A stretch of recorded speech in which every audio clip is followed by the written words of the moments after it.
नहमदुहु वनसल्ली वनसल्लिम अला रसूलिहिल करीम अम्मा बाद फ़अऊज़ु बिल्लाहि मिनश्शैतानिर्रजीम बिस्मिल्लाहिर्रहमानिर्रहीम। मोअज़्ज़ज़ नाज़रीन, ये मेरे चंद दोस्त जो हर मंगल को 1, 10, 15, 20 लोगों का ग्रुप बनाकर अडयाला जेल के पास पहुंच जाते हैं, तस्वीरें बनवाते हैं, सेल्फियां लेते हैं, वीडियोस बनाते हैं। इसका क्या मकसद है? हालांकि चाहिए तो ये कि पीटीआई के जितने एमएनए, एमपीए और सीनेटर हजरात हैं वो अपने साथ अगर कम से कम 300, 400 बंदा भी ले जाएं तो आप खुद सोचें कि ये कितना बड़ा एक हुकूमत पाकिस्तान पे और एस्टेब्लिशमेंट पे दबाव बनेगा। ये अच्छी खासी आवाम इकट्ठी हो जाएगी। जबकि मेरा मानना ये है कि पीटीआई की तमाम लीडरशिप जो इस वक्त बाहर है, ये सारी की सारी जो है ये कंप्रोमाइज़ है।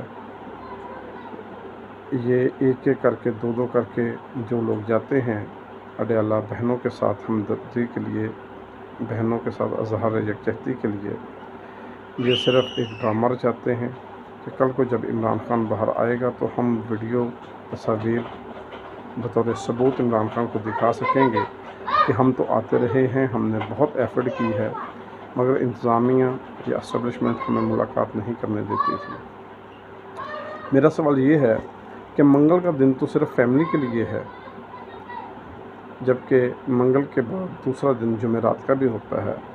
जुमेरात को कितने एमपीए, कितने एमएनए या कितने कारकुनान अडयाला जेल इमरान खान से मुलाकात के लिए जाते हैं। अभी कुछ रोज़ पहले चीफ जस्टिस की तरफ से जेल इस्लाहत के नाम पे एक मीटिंग बुलाई गई, एक प्रोग्राम किया गया। उसमें चारों सूबों के वज़ीर आला को भी मदऊ किया हुआ था। केपी के वज़ीर आला सुहेल अफरीदी भी वहाँ गए। क्या सुहेल अफरीदी को नहीं चाहिए था कि वो जब उस मीटिंग में गए हैं तो तब जाते हुए उसी रोज़ जुमेरात के दिन वो अडयाला जेल से होके जाते और बतौर सबूत वहाँ पे खड़े होके बात करते, चीफ जस्टिस को आईना दिखाते कि ये देखें जी, मैं मुलाकात के लिए होके आया हूँ। वहाँ तो एक नाहक कैदी की मुलाकात करने की भी इजाज़त नहीं दी जाती। आप कहाँ से जेल में इस्लाहत लेके आ गए हैं? शुक्रिया।